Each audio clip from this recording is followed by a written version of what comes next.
I'm Laura Jones, and 3 weeks ago, my father said one thing that made me realize my entire life was a lie. When I showed Stephen and Rebecca the DNA results proving I wasn't their daughter and asked for the truth, my father looked me straight in the eyes and told me I was nothing more than a data glitch in their household. He told me there was no room for an unauthorized asset in his four-bedroom house, the same house where my parents keep a locked room I've never been allowed to enter, filled with files, servers, and my supposed history. What my father didn't know was that someone had been watching the experiment all along, and they had plans of their own. Before I continue, please take a moment to like and subscribe, but only if you believe no human should ever be erased.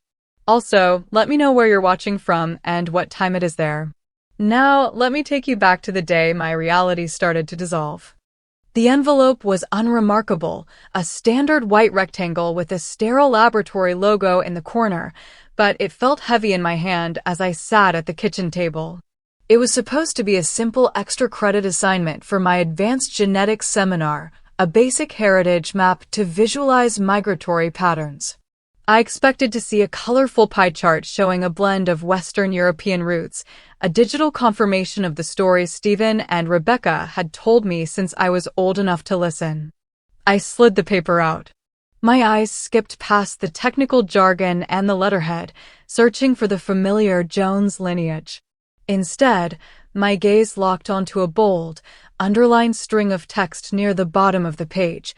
Biological correlation, 0%. The air in the kitchen suddenly felt too thin. I blinked, waiting for the numbers to rearrange themselves into something that made sense.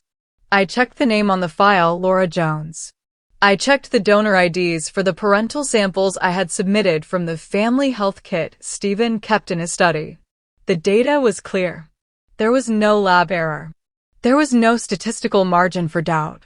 According to the most advanced sequencing available, the man who taught me how to ride a bike and the woman who tucked me in every night for 2 decades were total strangers. Laura? Is that the report? Rebecca's voice was cool, and even as she drifted into the room, her heels clicking rhythmically against the hardwood. She didn't look like a mother who had just been caught in a 21-year lie. She looked like an architect reviewing a flawed blueprint. I held the paper up, my fingers trembling so hard the page rattled. It says 0, Mom. It says I'm not yours. Stephen appeared in the doorway behind her, his face a mask of calculated indifference. He didn't rush to comfort me. He didn't offer a frantic explanation about adoption or a hospital mix-up. He simply checked his watch. The results are accurate, Laura, he said, his voice flat and devoid of the warmth I had relied on my entire life. You were never intended to be ours, in the sense you understand. You were a temporary arrangement, a data point that has reached its expiration. In that moment, the parents I knew died, replaced by 2 clinical observers watching my world turn upside down. I didn't stay to hear the rest of Stephen's cold clinical assessment. I grabbed my car keys and ran, my heart hammering against my ribs like a trapped bird. My only thought was to get to the bank, to pull out my savings and find a motel, anywhere that didn't feel like a laboratory. But when I slid my card into the ATM at the corner of 5th and Main, the screen didn't show my balance. Instead, a harsh, red dialog box flickered to life. Invalid account. Contact issuing authority. Panic, cold and sharp, washed over me. I tried again, my fingers fumbling as I punched in my PIN. This time, the machine didn't even return the card. It simply went dark, the mechanical whirring sound cutting out as if the terminal itself had forgotten I was standing there. I reached for my phone to call the bank's support line, but the signal bar at the top of the screen was gone. In its place was a notification that made my stomach drop. SIM not provisioned. SOS calls only. I drove toward the campus registrar's office, my breath coming in shallow hitches. If Stephen was deleting me, I needed my physical records, my transcripts, my enrollment papers, anything that proved Laura Jones existed. But when I reached the administrative building, The badge I had used every day for 3 years failed to trigger the sensor. The light stayed a stubborn, mocking red. "Can I help you, miss?" a security guard asked, stepping out from the glass doors. He looked right through me, his hand resting casually on his belt. "I'm Laura Jones," I said, my voice cracking. "I'm a junior. My badge isn't working." He pulled up a tablet, his eyes scanning the student directory. After a moment, he frowned and looked back at me. "There's no Laura Jones in the system, and your facial recognition scan is coming back as a guest without clearance. You're going to have to move along. This is a restricted area for active students only." I backed away, the world blurring at the edges. I wasn't just being kicked out of my house. I was being scrubbed from the world. My money, my phone, my education, the digital threads that wove me into society were being pulled one by one. I looked down at my hands, almost expecting to see them turning translucent. In less than 2 hours, I had been demoted from a person to a trespasser in my own life. The drive back to the house was a blur of high-speed turns and desperate prayers. I needed to find that the morning had been a fever dream, that the cold version of Stephen and Rebecca I had encountered earlier was just a temporary glitch. I pulled into the driveway, the tires crunching over the gravel, but as I stepped onto the porch, a sickening sense of vertigo took hold. The welcome mat was gone. The flower pots Rebecca meticulously tended to every weekend had been replaced by sterile, gray stone basins. I pressed my thumb against the biometric lock, expecting the familiar click of the bolt. Instead, a flat, synthesized voice echoed through the porch speakers. "Access denied. Unauthorized personnel detected." I hammered my fist against the solid oak door. "Open the door. Stephen. Rebecca." The door swung inward, but it wasn't a parent who greeted me. It was Stephen, dressed in a sharp, clinical gray suit I had never seen before. He didn't look angry. He looked inconvenienced. Behind him, the living room I had grown up in was unrecognizable. My favorite armchair was gone. The walls, once covered in framed family photos, were now bare, save for a series of sleek, recessed monitors displaying scrolling lines of green code. "You're back," he said, his tone as dry as parchment. "We had hoped you would take the hint at the university. This facility is no longer configured for your presence." "Facility?" I choked out, pushing past him into the foyer. I ran toward the stairs, intent on reaching my bedroom, the one place that was truly mine.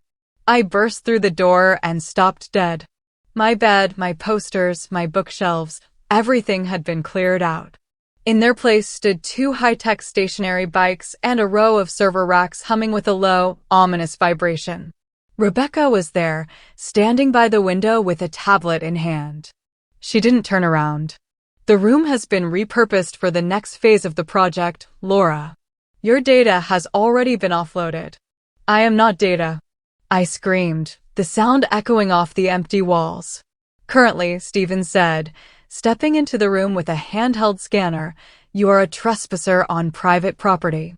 We have already initiated the final scrub. If you stay, we will be forced to call security to remove the anomaly." I looked at the people who had raised me, searching for even a flicker of the love I thought we shared. There was nothing, only the cold, unblinking stare of 2 observers watching an experiment they had already decided to end. I spent the night shivering in the front seat of my car, parked behind a rusted dumpster in a derelict industrial district where the streetlights flickered like dying stars.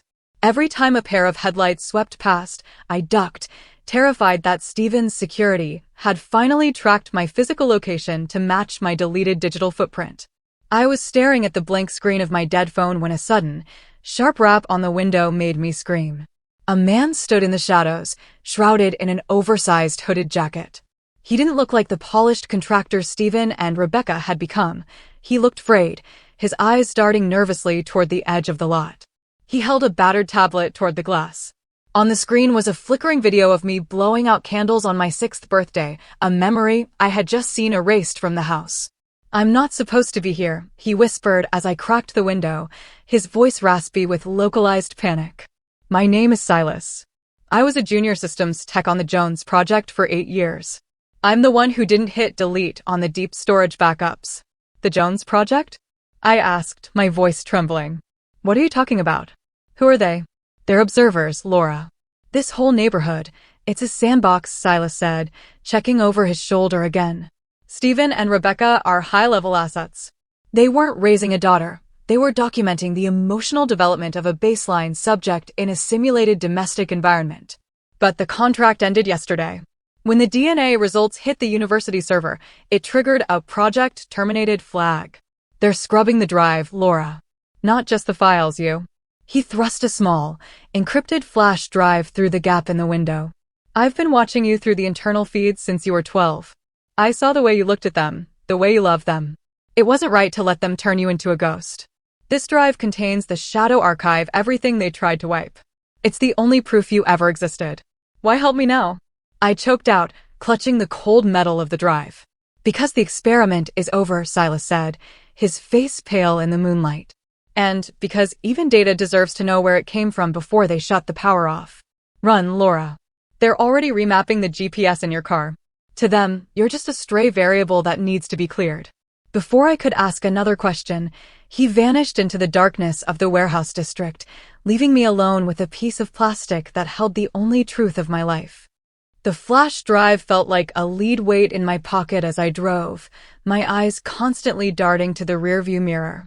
Silas's warning echoed in my mind. My car was a tracking device, a piece of the sandbox that Stephen and Rebecca were currently dismantling. I needed to get off the grid, but first, I needed to see what was on that drive. I pulled into a cluttered 24-hour laundromat on the outskirts of the city, the kind of place where people didn't ask questions and the smell of industrial soap covered the scent of fear. In the back corner, tucked behind a humming dryer, I flipped open my old, air-gapped laptop that I hadn't connected to the Joneses' network in months. As the files populated, my breath hitched. There were thousands of them, logs of my heart rate during school exams, transcripts of my conversations at the dinner table, and clinical notes on my attachment levels. But hidden in a folder labeled physical assets, origin was something that made my heart stop. It was a digital scan of a hospital discharge paper from a small clinic in a town I had never heard of. The date matched my birthday, but the parents' names weren't Stephen and Rebecca. The address on the scan led me to a dilapidated storage unit 3 towns over. I spent hours picking the lock in the pouring rain, my fingers numb and slick with grease. When the door finally groaned open, the smell of dust and old paper flooded my senses. Inside was a single, battered cardboard box labeled Project Subject 402, discarded physicals. I dug through the contents, discarded baby clothes, a broken rattle, until my fingers brushed against something cold and smooth. It was a physical, non-digital Polaroid tucked into the bottom of the box. Unlike the deleted photos at the house, this one was real. It showed a woman with my eyes, exhausted but smiling, holding a newborn in a hospital bed. On the back, in faded blue ink, was a handwritten note, Laura. My real girl. Never let them tell you you're just a number. For the first time since the DNA test, the numbness broke. This wasn't a data point or a simulation. I looked at the woman in the photo and saw a history that didn't belong to the Joneses or their department. I wasn't an experiment. I was a stolen life. As I clutched the photo to my chest, a shadow fell across the entrance of the unit. The red dot of a laser sight danced across the cardboard box. Stephen's voice came from the darkness, cold and amplified. Drop the asset, Laura. The physical record is property of the department. Don't make us initiate a hard reset. I dived behind a stack of rusted metal filing cabinets just as a concussive blast shattered the storage unit's silence. It wasn't a gunshot, but a high-frequency pulse that turned the cardboard box and my childhood rattles into a cloud of fine gray ash. They weren't just trying to kill me, they were incinerating the evidence of my humanity. The photo, Laura, Steven's voice boomed, sounding more like a program directive than a human warning. Hand over the physical anomaly. Your existence is a liability the department can no longer subsidize. I didn't answer. I tucked the real Polaroid into my waistband, grabbed a heavy iron crowbar from the floor, and kicked out the loose wooden slats at the back of the unit. I scrambled into the muddy woods, the red laser sights sweeping the trees behind me like searching fingers. I knew I couldn't keep running. As long as the central server in the Joneses' basement remained active, I was a tracked animal in a digital cage. I drove back to the house, not as a daughter, but as a saboteur. I bypassed the driveway and approached through the dense hedge line of the sandbox perimeter. The biometric locks on the front door were useless to me now, but I remembered the crawlspace vent behind the rosebushes, the one place Silas said the architects had left a manual override for cooling. The air inside the basement was frigid and smelled of ozone. As I dropped onto the concrete floor, the low, rhythmic hum of the server racks vibrated through my boots. The room was bathed in an eerie blue light, pulsing like a mechanical heart. In the center of the room sat a massive glass console. I crept closer and saw my own face on a dozen screens, feeds from the grocery store, the university, even the laundromat from an hour ago. Searching for your origin, subject 402? I spun around. Rebecca stood by the server terminal, her face illuminated by the scrolling green code. She wasn't holding a weapon, she was holding a remote override. You've always been prone to irrational curiosity. It was your most frustrating variable. Where is she? I rasped, holding the crowbar tight. The woman in the photo. My real mother. Rebecca tilted her head, a flicker of something, not pity, but technical interest, crossing her features. She was the previous occupant of the sandbox. She failed the emotional resilience test 21 years ago. We are simply waiting for you to do the same. She raised the remote. Initiating final purge. The blue light of the servers pulsed faster, the humming rising to a scream that vibrated in my teeth. Rebecca's finger hovered over the purge button, her expression as empty as a deleted file. You were a remarkable subject, Laura, she said, her voice sounding like a recording played from a great distance. But every experiment requires a conclusion. I didn't wait for her to finish the sequence. I swung the iron crowbar with every ounce of rage I had left, not at her, but at the glass cooling pillar feeding the central processor. The thick casing shattered, and a spray of pressurized liquid nitrogen hissed into the air, instantly frosting the monitors. The screens flickered, my face distorting into a mess of digital artifacts before plunging into darkness. What are you doing? Rebecca's voice finally cracked, a hint of synthetic panic bleeding through. You'll destroy the history. You'll be nothing. I'm already nothing to you. I yelled over the roar of the dying machines. I slammed the crowbar into the primary server rack, sparks showering my arms like stinging rain. I'd rather be a ghost than a data point. The basement door burst open, and Steven charged in, his laser sight cutting through the freezing fog. But the system was crashing. The biometric sensors failed, the red dot on his weapon wavering as the house's power grid groaned. I lunged for the main override lever, the one Silas had described, and yanked it down. The silence that followed was absolute. The blue light died, replaced by the flickering orange glow of emergency backup lanterns.